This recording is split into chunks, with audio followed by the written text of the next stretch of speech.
जम्मू कश्मीर के साबिक गवर्नर सत्यपाल मलिक साहब बहुत मुश्किल में फंसे हैं। इस वक्त बीमार भी हैं, अस्पताल में ज़ेरे इलाज हैं, बेड पर हैं, लेकिन मुश्किलात मज़ीद बढ़ती चली जा रही हैं। ये इसलिए मैं बता रहा हूँ क्योंकि जब वो अस्पताल में हैं, किडनी डायलिसिस हो रहा है जी। ख़ुद उन्होंने एक्स पर एक पोस्ट के ज़रिए कहा, एक तस्वीर शेयर करते हुए, कि बहुत सारे खैर ख्वाहों के, बहुत वेल विशर्स के उन्हें फ़ोन कॉल्स आ रही हैं, मैसेजेस आ रही हैं, वो कॉल्स अटेंड नहीं कर पा रहे हैं, थोड़ी सी मुश्किल है, परेशानी है।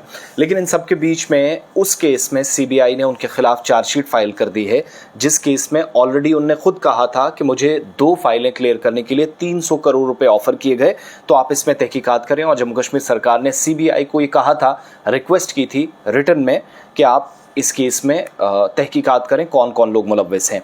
यानी सत्यपाल मलिक साहब भी कहते हैं कि इस केस में तहकीकात होनी चाहिए, और वही जाकर लास्ट पे अभी तक फंसते दिखाई दे रहे हैं जिस हिसाब से CBI काम कर रही है।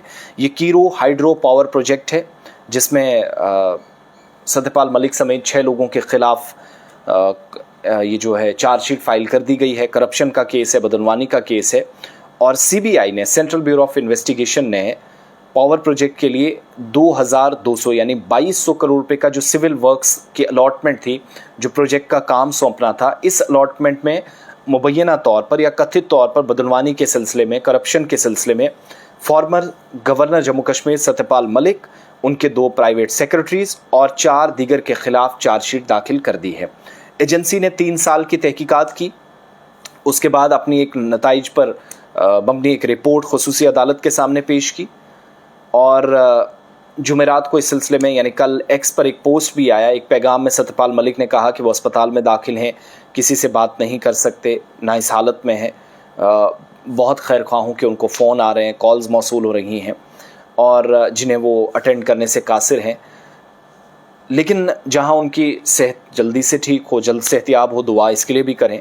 CBI ने पिछले साल फरवरी में इस केस में सत्यपाल मलिक और बाकी के आहतों के उनके कॉम्प्लेक्सेस की तलाशी ली थी।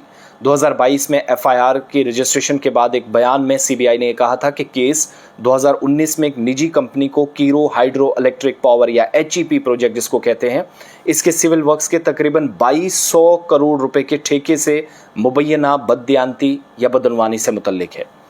सत्यपाल मलिक 23 अगस्त 2018 से 30 अक्टूबर 2019 तक जम्मू कश्मीर के गवर्नर रहे। उन्होंने ये दावा किया था कि उन्हें प्रोजेक्ट से मुतल्लिक एक फ़ाइल समेत 2 फाइलों को क्लियर करने के लिए 300 करोड़ रुपए की रिश्वत की पेशकश की गई थी। और CBI ने उन लोगों की तहकीकात करने के बजाय अब उन्हीं की रिहाइशगाह पर छापा मारा। यानी मलिक साहब ने ही जानकारी दी कि मुझे कोई कह रहा था कि 2 फाइलें क्लियर करें, जिनमें एक कीरो पावर प्रोजेक्ट की थी, 300 करोड़ रुपये आपको देंगे। मैंने मना किया, तो अब CBI ने मेरे खिलाफ ही कार्रवाई शुरू कर दी, जब मैंने ही इनको जानकारी दी। सरकारी इदारों का और ऑनलाइन एक पोस्ट में कहा था कि सरकारी इदारों का गलत इस्तेमाल करके मुझे डराने की कोशिश की जा रही है। मरकज़ी एजेंसी ने Chenab valley power projects private limited के उस वक्त के जो चेयरमैन थे नवीन कुमार चौधरी, और तामीराती फर्म पटेल इंजीनियरिंग लिमिटेड के अलावा SM बाबू, SK मित्तल और अरुण कुमार मिश्रा समेत दीगर अफसरान के खिलाफ भी मुकदमा दर्ज किया है।